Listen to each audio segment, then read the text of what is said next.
అనంతపురం నగరంలో పర్యటించిన మంత్రి నారాయణ 1వ వార్డులో పరిపాలన తొలి అడుగు కార్యక్రమంలో పాల్గొన్నారు. వివిధ అభివృద్ధి కార్యక్రమాలకు ఆయన శంకుస్థాపనలు చేశారు. గుత్తి రోడ్డులోని డంపింగ్ యార్డ్ వద్ద బయో రెమిడేషన్, బయో మైనింగ్, చిత్తశుద్ధి కార్యక్రమాన్ని మంత్రి ప్రారంభించారు. నగరపాలక సంస్థ స్వయం పాలన చేసుకోవాలని, నిధులు ట్యాక్స్ల ఆధారంగా ఎలాంటి కార్యక్రమాలు చేపట్టాలన్నది తీర్మానం చేసుకోవాలని కార్పొరేషన్ అధికారులకు మంత్రి నారాయణ సూచించారు. గత వైసీపీ ప్రభుత్వం విచ్చలవిడిగా అప్పులు చేసి రాష్ట్రాన్ని నిర్వీర్యం చేసిందని విమర్శించారు.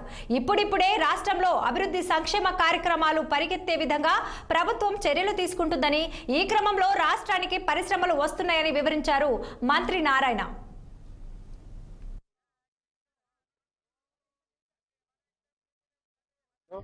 మచిలీపట్నంలో అక్టోబర్ 2వ తేదీ నేను అక్కడ ఉన్నప్పుడు అనౌన్స్ చేశాడు.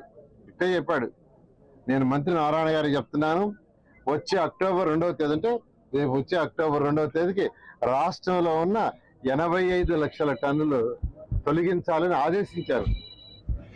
డయాస్ మీద నుంచి ఆదేశించారు.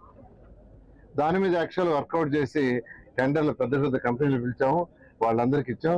రోజుకి 46,000 టన్నుల లెగసీని బయటికి పంపిస్తున్నారు. ప్రతిరోజు 46,000 టన్నులు. 85 లక్షల టన్నుల్లో 85 లక్షల్లో 50 లక్షలు పూర్తి చేస్తాం. మరొక 35 లక్షలు చేయాలి.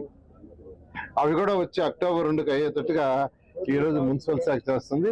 మీకు ఇక్కడ కూడా యాక్చువల్ గా ఇక్కడ 1,65,000 టన్నులు వీలిపోయింది. ముఖ్యమైన